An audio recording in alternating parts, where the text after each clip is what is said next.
Come through the game? He had an MRI yesterday, so there's a little bit of a strain in his hamstring. He's getting something else done. It's either today or tomorrow, but he'll be out for this weekend, and then we'll see how the next procedure goes. How's Stefan doing? Good. We had him in full practice today. Told me wanted to see him in on things live, so we'll see how he feels, after having gone through that. Was today his first full practice? He's been in full trainings, full goalkeeper trainings. Just hasn't been in live shooting with the team yet. The status of Olba? Getting better, getting better. He's feeling more comfortable. Was hitting some balls with his right foot and things like that, so we'll continue to progress him. Have you been given any indication or have any hopes of how your guys are used tomorrow in Colorado? My understanding is they got 22 players, so hopefully everybody plays 45 minutes. I think for all-star games like this, the league should actually allow 24 players, and so that way you have a sub in case somebody, does get injured, which you unfortunately never hope happens. But I don't think anybody in an all-star game like this should play more than 45 minutes. You've touched on his transition before, but it seems like Tyrone has really stepped into a little bit more of a leadership role over this stretch for you guys, sort of taking on that veteran role. Have you seen that out of him?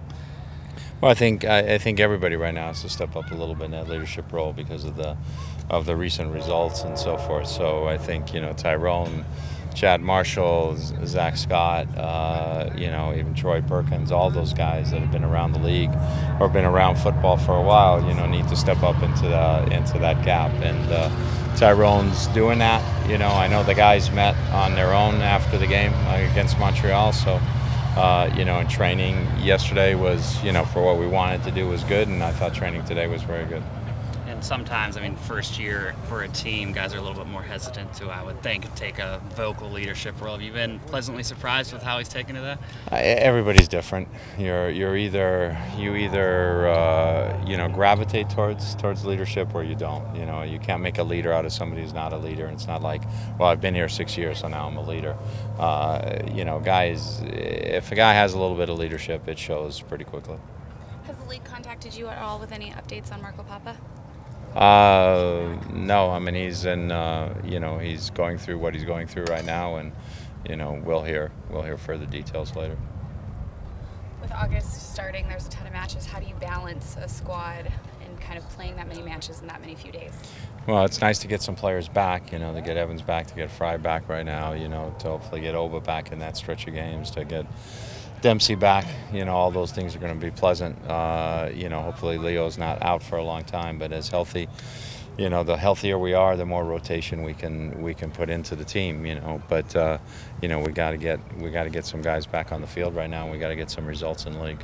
What's the strategy behind facing the same team twice? I know it's in different matters of play, but still twice in a row with the Whitecaps. Well, the strategy is we have to get a result, in both games, and for us right now, we got to get our results at home in league, and that's the number one game, so that's the most important. That's what we're going to worry about, and after we get through with Saturday, then we'll worry about Wednesday. What do you find? Is it easier for guys to get up for matches like these Cascadian matches? Right now, I don't think our players should have any trouble getting up for any matches because I think they all know what's at stake and what the results mean for us right now. And certainly rivalry matches are always a little bit easier for teams to get motivated and to look forward to. But, our rivalry with Vancouver definitely exists. It's probably a lot more pleasant than our rivalry with Portland. Aside from getting some players back, obviously, that's going to help out the team. How important is it for the Sounders to make a move and bring a couple players before the transfer window closes? We're always looking, and there's some things, hopefully, that will happen. But right now, there's nothing that we're in a position that we can announce. Yeah. When Vancouver clinched the Cascadia Cup at CenturyLink last year, is that something that you guys still think about and still motivates you? Obviously you always want to win the Cascadia Cup because it's for our fans, and our fans are very important to us, and it's been a while since we've won that. So, and I don't know what the ramifications are, for the game this Saturday. I know we've won 2 games so far in the series, and obviously if we can get a win on Saturday, that would give us 3 wins, and And I don't know how that stacks up. I haven't looked at those standings, but certainly Cascadia Cup's important to us. We don't like it when other teams win it. We certainly don't like it when they win it at our field. In an attacking sense, I mean, is there anything that you've looked at tactically that you feel like definitely has to change? You know, we've done different things. You know, we've played with 1 high and 3 underneath the guy high. We've played with 3 high with a forward and 2 wingers. We've tried to play with an attacking midfielder underneath the center forward. We've tried to spread the 3 midfielders. We've done different things, but at the end of the day, you know, I've always said it's not about formations. It's about guys playing well. And right now, you know, some guys are just not performing up to their standard, and that has to happen too. So we got to do things at training that continues to allow them to gain confidence, and also continues to make them make decisions at training and get into their rhythm and bang goals. Is a forward a position you need, do you think, in the next transfer window? Is that something that you Well, based on not scoring goals, probably. You know, I mean, and we don't have Oba. Obviously, nobody goes into the season and plans that we're going to play without Oba and Clint, you know, for a massive amount of games. So, you know, that obviously changes things. And so you put, you know, the last time Dempsey played with Barrett, you know, Barrett scores 2 goals. You know, so all of a sudden, you know, just, you know, having one of those 2 guys on the field changes things as well for the other player.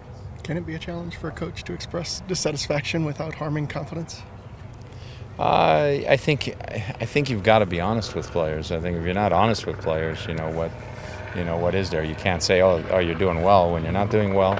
But you know, there's a big difference between, you know, teaching and trying to get, you know, coax out better performance out of players, and just being negative and just saying, hey, it's not happening. So I think our players are mature enough and smart enough and have been around enough that they know, you know, what they need, and we continue to work on the things that help them bring their game along. Obviously, Eric has had a couple of games. What are your final conclusions on his play so far? Who is that? Eric. Freeberg. You know, I mean, you can't evaluate Eric at this stage because, you know, he came in, we sort of threw him into the fire a little bit when, you know, fitness-wise we knew it was limited. I think the game in Montreal, I don't think his first half was, you know, of standard that he would want it to be, and that was really because he's at a stage where he's a little more heavy-legged at this stage, so we have to take that into account. But, you know, he's getting over his heavy-leggedness a little bit right now. His fitness will come along. You know, there's a big drop-off in his running from first half to second half, so we'll see.